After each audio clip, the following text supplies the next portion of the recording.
matchup, you're in a good spot? Yeah, it's been really good. I said the only thing I feel like I'm still working up to speed on is just playing football. I've been around the guys, I've learned the offense. Just not be on the field in spring ball. I feel like I'm a step behind where I want to be in the rest of the guys. Just working to catch up. That's where mine's at right now. Can you just lead us through the process of how you ended up here? Like, why you left, why you came here, all the above? I say like the reason why I had left was like I wasn't the player I wanted to be at Michigan just because like some injuries and stuff, and I feel like I didn't show the coaches there who I wanted to be. I kind of wanted a fresh start. And then coming here, really, it was Coach Fentz who got me here. Because Coach Fentz was the first person to ever offer me a D1 scholarship. And so I came here and visited. And when I got here, obviously, I had a really good relationship with Coach Fentz. And then I met Coach Berry a few times previously in high school, but now that he was the head coach, I got to know him a lot better over that weekend I was here. And I really liked what he had to talk about. And just the person he is, the type of man that he is. And Coach Gundy, what he was preaching to me on offense, stuff he was showing me, I felt like it was a place where I could come and be successful. And most importantly, like, help the team win some games. When did Fentz offer you that scholarship? Was it like freshman, sophomore year of high school? It was my freshman year of high school, yes, sir. What did it mean to your family and friends to get you back in the state of Oregon? Shoot, I don't know, to be honest. I think it wasn't that big of a difference, really. My parents were supportive when I went across the country. I think they were supportive if I came back home, Was your injury last year and the one in spring, was it related or were they different? Or? It was just like a lingering thing. I had to get taken care of, rehab a little bit, make sure I was where I wanted to be, health-wise. At what point did you kind of feel like you were full go again and didn't have any limitations? I say like a little bit after, a couple weeks after spring ball ended. Like I feel like towards the end of spring ball, I was like getting to a place where I started feeling good. Then like early summer, I started feeling like I'm ready to play some football, So there was no setbacks during the summer, it's just kind of 100% go? Yeah. How nice was that? Just, I'm sure you were ready to start playing football again. Yeah, for sure. I feel like you could ask Steve Gall, the trainer. He's probably the guy who would say I wasn't ready to go, but I was chomping at the bit to get back. You know what I mean? But the people down there, Steve, Helen, Natalie, did a really good job just showing me the right things to do and like staying on top of me every day. And just like when I wasn't having good days early on in the process, just telling me like, eat away at it, you'll get there eventually. Trent was telling us that you're a natural-born leader in that room. Is that something that you developed in high school? Something you developed at Michigan? And where does that kind of come from? I'm not sure. If you ask me, I wouldn't say I'm a very natural-born leader. I'd say like when I came in, the person I looked to follow every day was Jeremiah Noga. He's the type of person that just does everything right. He doesn't say anything. If you just watch him and you do what he does, you're gonna be in a good spot. So I say Jeremiah Noga is the guy I look at to do the right thing around here. What else is it about Noga? Obviously, that's the guy who came in as a walk-on and kind of had to fight for everything he got. Aside from that leadership, what does he bring to the table?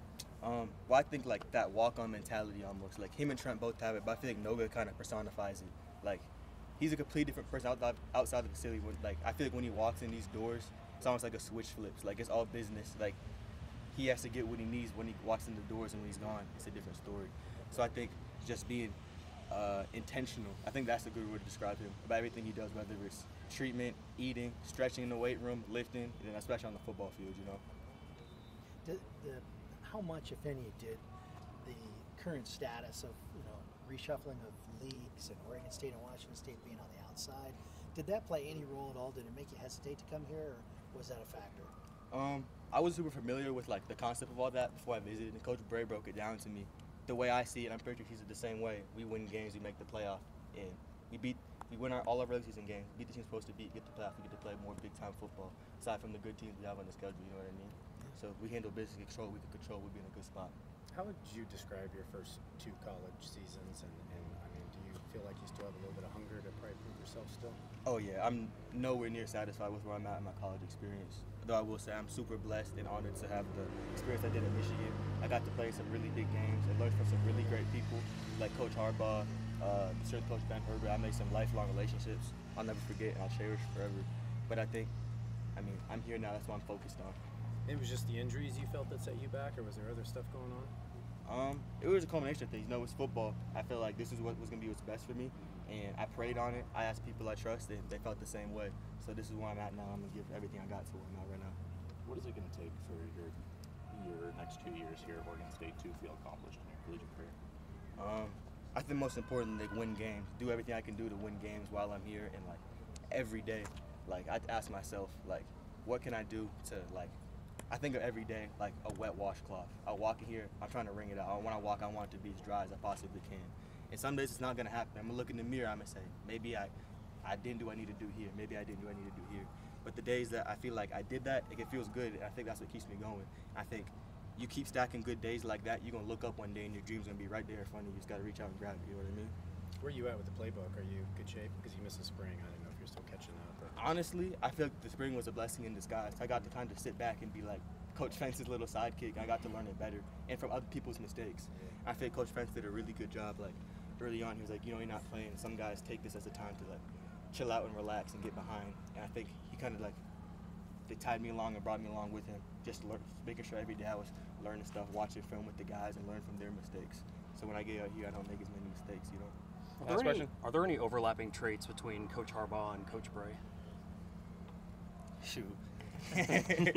That's a funny question because Coach Harbaugh, he's different. Yeah. But You can say insane. It's okay. I'm not saying insane. I'm not talking about Coach Harbaugh. But I think just like the leadership they possess, they lead in a little bit different way. Like Coach Harbaugh told a lot of stories. I think Coach Bray is more like